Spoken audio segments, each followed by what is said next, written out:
नमस्कार, मैं स्वर्ण प्रभा। आप देख रहे हैं आज का मुख्य समाचार। भारतीय जनता पार्टी आज अपने 47वें स्थापना दिवस पर पूरे देश में मना रही है। पार्टी के मुख्यालय ध्वजारोहण, पुष्पांजलि और कार्यकर्ता सम्मेलन के बीच प्रधानमंत्री नरेंद्र मोदी ने जहां वीडियो संदेश के माध्यम से कार्यकर्ताओं को संबोधित किया है, वहीं भाजपा के राष्ट्रीय अध्यक्ष नितिन नवीन ने भी पार्टी कार्यकर्ताओं को पार्टी के मुख्यालय से संबोधित किया। झारखंड के धनबाद होमगार्ड में करीब 1500 रिक्त पदों पर बहाली की प्रक्रिया से शुरू की जा रही है। इस पूरी प्रक्रिया को पारदर्शी और कदाचार मुक्त बनाने के लिए प्रशासन की ओर से व्यापक तैयारी की गई है। बिरसा मुंडा स्पोर्ट्स कॉम्प्लेक्स में बहाली प्रक्रिया का रिहर्सल भी किया गया। 22 अप्रैल तक चलेगी बहाली की इस प्रक्रिया। भारतीय रिजर्व बैंक की एमपीसी की 3 दिवसीय महत्वपूर्ण बैठक आज सोमवार से शुरू हो गई है। वैश्विक स्तर पर विशेष रूप से पश्चिम एशिया, मिडिल ईस्ट में बढ़ते भू राजनीतिक तनाव और कच्चे तेल की कीमतों में उछाल के बीच विशेषज्ञों की मानना है कि केंद्रीय बैंक फिलहाल नीतिगत दरों में कोई बदलाव नहीं करेगा और यथास्थिति बनाए रखेगा। रामगढ़ जिले के अरडगा मोड़ के पास हिलसा स्थित झारखंड इस्पात प्लांट प्राइवेट लिमिटेड में सोमवार को हुए भीषण कॉन्फ्रेंस ब्लास्ट में पूरे इलाके को दहला दिया है। इस दर्दनाक हादसे में प्लांट में काम कर रहे 9 मजदूर बुरी तरीके से झुलस गए, जिसमें से 7 की हालत बेहद नाजुक बताई जा रही है। घटना के बाद मजदूर प्रबंधन स्थानीय लोगों के सहयोग से प्राथमिक उपचार कराकर सभी घायलों को रांची के देवकमल और अन्य अस्पतालों में भर्ती कराया गया है, जिसमें से 7 लोग की हालत गंभीर बताई जा रही है। सुप्रीम कोर्ट ने कहा कि अरुणाचल प्रदेश सरकार और उनके सभी संबंधित डिपार्टमेंट, अथॉरिटी एंड इंस्टीट्यूशन को सीबीआई के साथ पूरा सहयोग करना चाहिए। सुप्रीम कोर्ट ने यह भी साफ किया कि अरुणाचल प्रदेश राज्य को यह पक्का करना होगा कि जांच और इन्वेस्टिगेशन के सब्जेक्ट मैटर से जुड़ा कोई भी रिकॉर्ड फिजिकल या इलेक्ट्रॉनिक नष्ट न हो।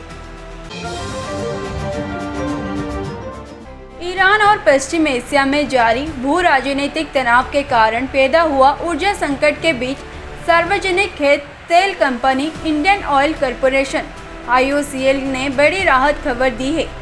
कंपनी ने सोमवार को घोषणा की है कि कमर्शियल LPG की आपूर्ति अब संकटपूर्ण स्तर के 70% का वापस आ गई है।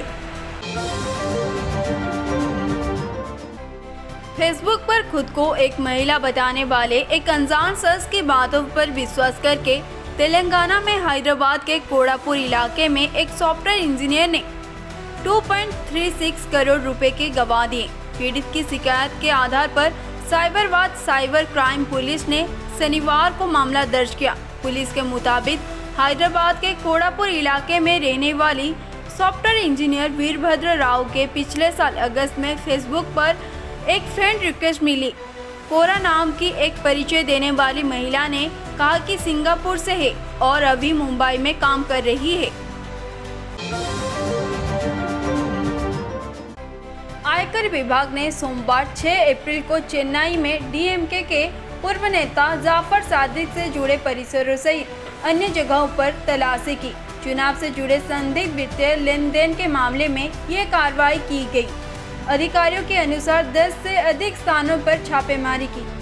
अन्नासलाई, पुरसावालकम, एगमार और पुट्टिनापक्कम जैसे कई इलाकों में एक साथ छापेमारी की गई। प्रधानमंत्री नरेंद्र मोदी ने सोमवार को असम में भाजपा के 10 साल के कार्यकाल के दौरान हुए विकास कार्यों पर जोर देते हुए कहा कि आने वाली समस्या राज्य के आत्मनिर्भरता की ओर ले जाने का है। उन्होंने कहा कि इस बार असम की बीजेपी NDA की सरकार हाईटेक बनाएगी।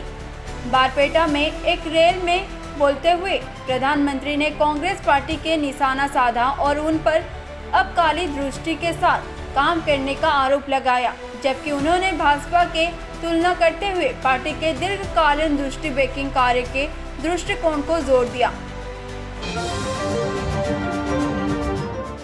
दिल्ली विश्वविद्यालय के 2 कॉलेज, रामजस कॉलेज और मिरांडा हाउस को एक बार फिर धमकी भरा ईमेल मिला, जिसमें दावा किया गया कि दोपहर करीब 12:30 बजे कॉलेज परिसर में 13 जहरीली गैसों से भरा बम फट सकता है। इस सूचना के बाद कॉलेज प्रशासन ने हड़कंप मच गया और पुलिस और सुरक्षा एजेंसियों को सूचना दी गई, जिसके बाद पुलिस और बम निरोधक दल ने मौके पर पहुंचकर जांच शुरू कर दी। फिलहाल किसी भी संदिग्ध वस्तु को मिलने की पुष्टि नहीं की गई है। हिमाचल प्रदेश के स्कूलों में एजुकेशनल प्रोग्रेस जमीन स्तर पर निष्पक्ष और ध्येयाधारित अध्ययन के लिए समग्र शिक्षा के एक महत्वपूर्ण पहल की गई है। इस पहल के तहत देश की प्रतिष्ठित संस्थान NIEPA national institute of educational planning and administration के साथ मिलकर action and community outreach programme शुरू किया गया है। समग्र शिक्षा निदेशक राजेश शर्मा ने समग्र शिक्षा निदेशालय में NIEPA के दल के साथ बैठक की और उन्हें फील्ड के लिए रवाना कर दिया है।